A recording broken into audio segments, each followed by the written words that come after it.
Algebra 1, Chapter 6, Section 1. We are looking at property of exponents. Exponents are just powers, and they look something like this. We've seen these before. 2 to the 4th power, 6 to the 2nd power. And what those exponents mean is I'm just taking that number and I'm multiplying it by itself that many times. So 2 to the 4th power is going to be 2 times 2 times 2 times 2.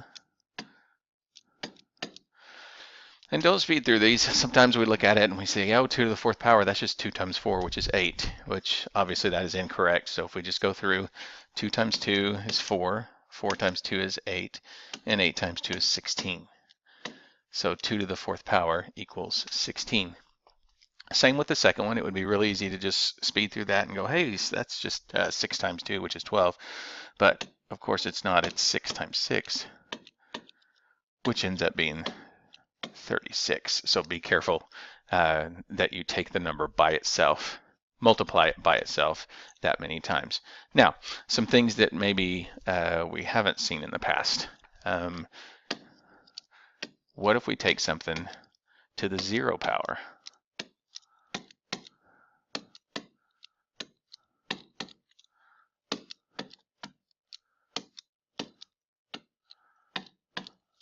Okay. Well, in this case, there's a rule for anything to the 0 power, and it's always the same answer. Anything to the 0 power is just 1. And here in a minute, when we go through properties of exponents, or additional properties of exponents that we're going to talk about, I will show you why that's the case. So now we just memorize the rule that anything taken to the 0 power is 1. Now, let's take that to another level. What if I had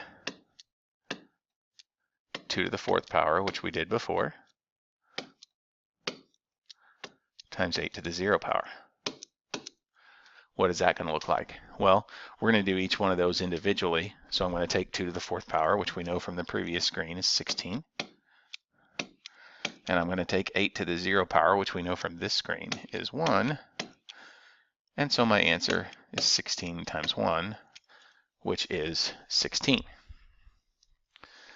Now, what if we took something like this?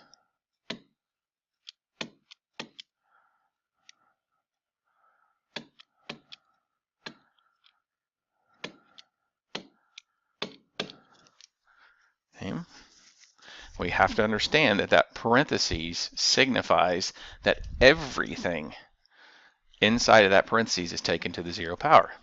And by rule, what we just learned a minute ago is anything to the 0 power, in this case, is 1. So it all depends on what's being taken to the 0 power. Now let's look at negative exponents.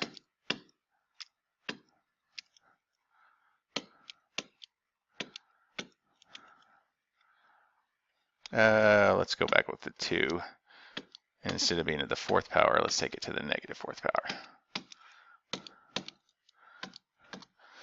So when we see negative exponents, we should think fractions. And I know that's not a word that we like to use all the time, but what I want to do for all of these is I want to take them and make them into fractions. So I can make anything into a fraction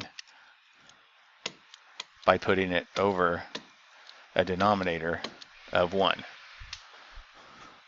So I'm going to take each one of them and put them over a denominator of 1. Now what I'm going to do is I'm going to take the reciprocal of each of those fractions. Once I take the reciprocal and I move the 8 to the negative 2, or the 4 to the negative 3, or the 2 to the negative 4, when I move them to the bottom, they become positive. So now this becomes 1 over 8 to the positive 2 power.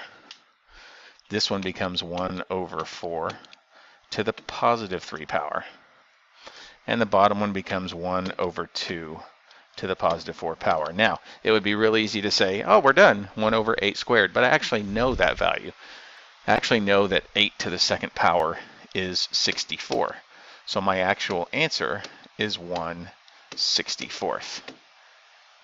Okay, do not leave it as 1 over 8 squared because that is not simplified.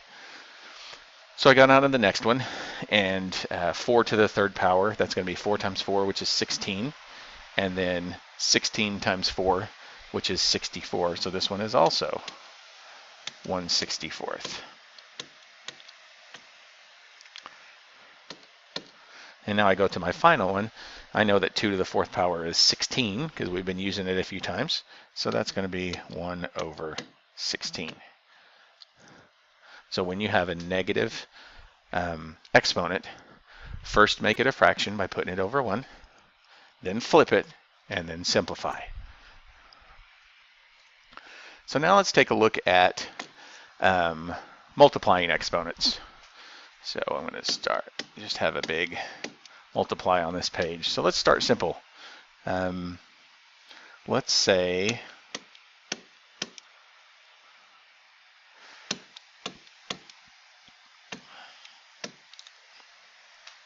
I have x to the 4th times x to the 2nd.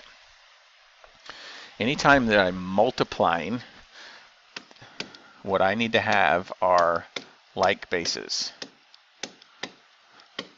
So the first thing I look for is like bases. And like bases are, since these are both x's, they are both like bases. So I can multiply them together. Now, what do I do with those like bases? I add their exponents.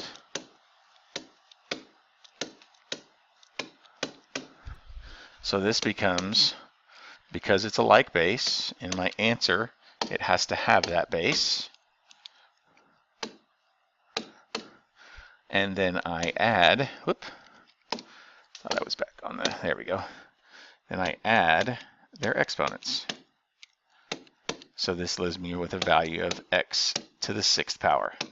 Now, because I don't know what x is, I can't simplify that any further. And so I just end up with x to the 6th power.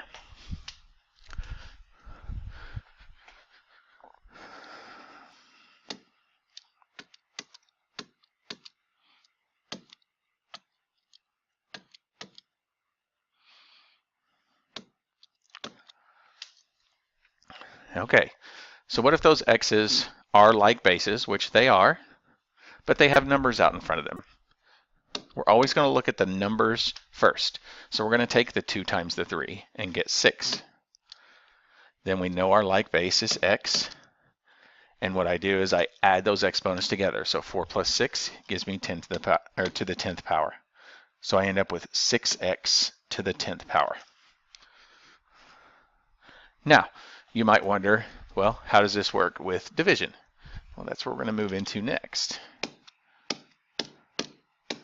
Okay, for division, we also need like bases.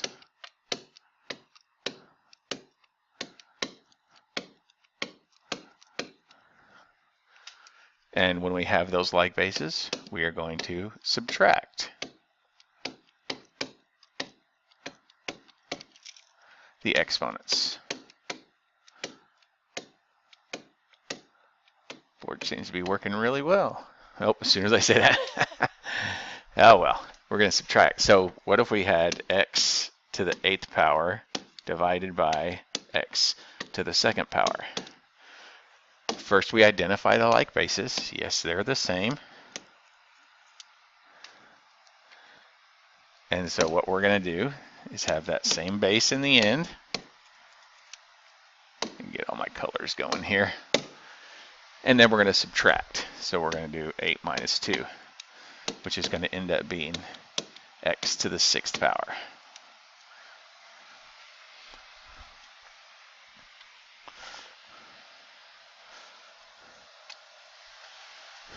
Let's look at it the other way. What if it's x to the 2nd power divided by x to the 8th power? When we take those like bases and we do 2 minus 8, we end up with x to the negative 6th power. Now this goes back to our negative exponents page, and so we're going to turn this into a fraction, and then we're going to flip it and make the exponent positive. Now in this case, I don't know what x is, so I can't take it to the 6th power. So that's as far as I can go. So remember just a minute ago when we took everything to the 0 power and we said it was 1, and I said I was going to show you why that's the case. Well, let's look at this. Let's look at this way. According to the division rules, I'm going to subtract those exponents, and so I'm going to do 4 minus 4, which is 0. And we were told that anything to the 0 power is 1. Well, why is that true? Well, let's look at this. If I have x to the 4th power, and I divide it by x to the 4th power, long time ago, we learned that anything divided by itself is 1.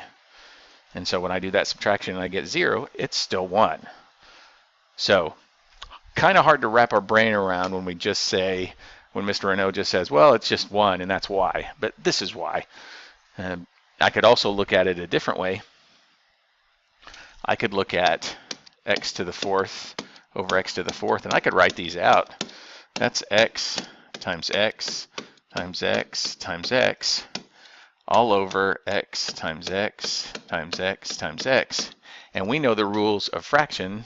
If we have the same thing top and bottom, we can cancel them. So those cancel, those cancel, those cancel, those cancel.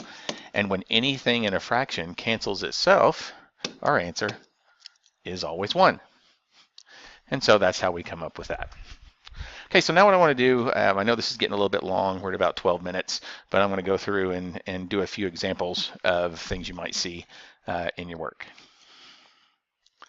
Let's take a look at some examples. Let's start with x over negative 10 all to the 3rd power. Now, because everything is in parentheses, that means everything's being taken to the 3rd power. So I'm going to go over here, and I'm going to take that x out of parentheses, put it in its own parentheses, take it to the 3rd power, and then I'm going to take negative 10 to the 3rd power. So x to the 3rd power is just x to the 3rd power. Now, you got to be careful on this one, especially when you're working your calculators. When you put that negative 10 in your calculator, make sure it is to the, make sure it's in parentheses. And so negative 10 to the 3rd power is going to end up being negative 1,000. And so my final answer is x cubed, or x to the 3rd power, over negative 1,000.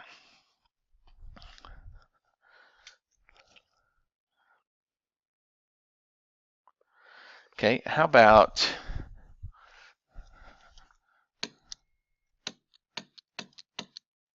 How about 4x over 3 to the negative, let's go negative 3 power. Okay, now, in our initial problems, we had to make it a fraction when we had a negative exponent. But in this case, it's already a fraction. Okay, so all I have to do is flip that fraction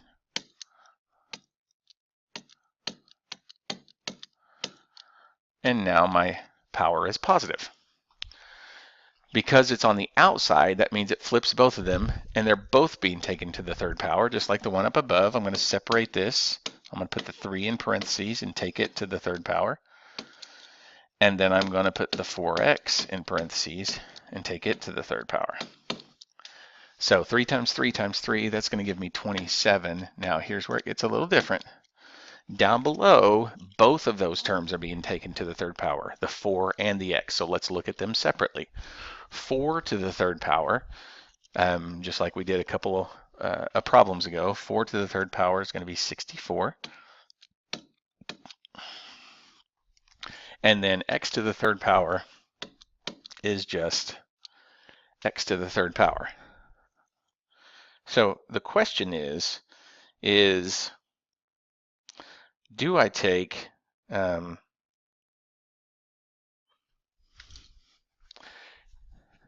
do I go ahead and reduce this 27 over 64 if possible? And in this case, there's nothing that would simplify into both of those. So my final answer is going to be 27 27 over 64x cubed. Now this is a pretty long screencast, about 15 minutes. What that's going to do is just going to give you a reference because we will go over these in class, obviously. So that is Chapter 6, Section 1, Properties of Exponents, dealing with just regular exponents, with multiplication, and with division, and with the property of 0.